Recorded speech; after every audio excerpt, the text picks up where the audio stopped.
One day, Percy arrived at the quarry to collect some stone for his trucks.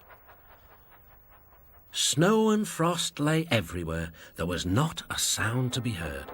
Percy ventured further. He found Mavis, the new diesel engine, resting in the shelter of some rocks. "Cheer up, Mavis," he whistled. Mavis was still remembering the trouble she'd had with trucks. "Manager says I don't listen to advice. He says I've no business jauntering down Toby's line. Toby's a fusspot." "Toby has forgotten more about trucks than you will ever know," replied Percy. "You must put the trucks where he wants them. Then you'll be a really useful engine. Now, if you'll excuse me, I have to take these stones to the harbour." Mavis liked Percy, but she still wouldn't listen to his advice. "Why shouldn't I go on Toby's line?" The siding arrangements were awkward. To put the trucks where Toby wanted them, Mavis had to make several journeys. She started making a plan. "If we use the teeniest bit of Toby's line, we would save all this bother." Her driver, suspecting nothing, allowed them to go as far as the first level crossing. A few days later, the weather changed.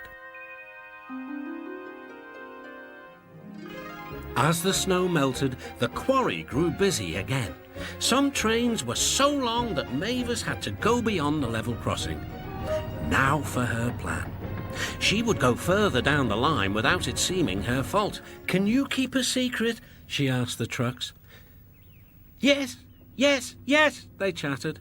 "Will you bump me at the level crossing and tell no one I asked you?" The trucks promised. But whilst Mavis was away, Toby arrived. He decided to shunt the trucks himself. The trucks decided to bump him anyway.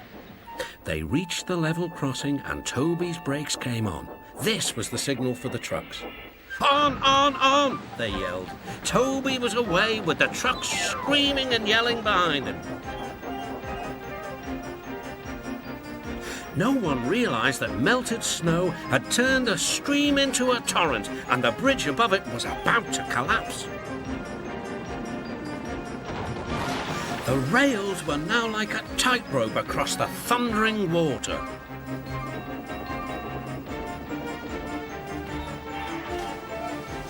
"Stop! Stop!" cried Toby. His driver fought for control. They came nearer and nearer to the bridge.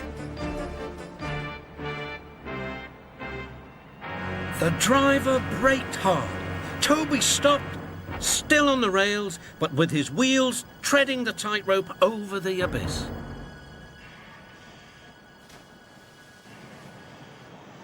Mavis was horrified and quickly came to the rescue. Workmen anchored Toby with chains while she pulled the trucks away. Then she helped Toby to safety.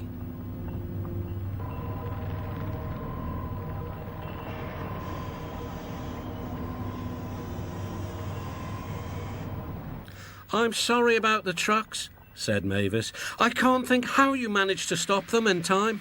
"Oh, well," said Toby, "my driver told me about circus people who walk tightropes, but I just didn't fancy doing it myself." Later, the Fat Controller arrived.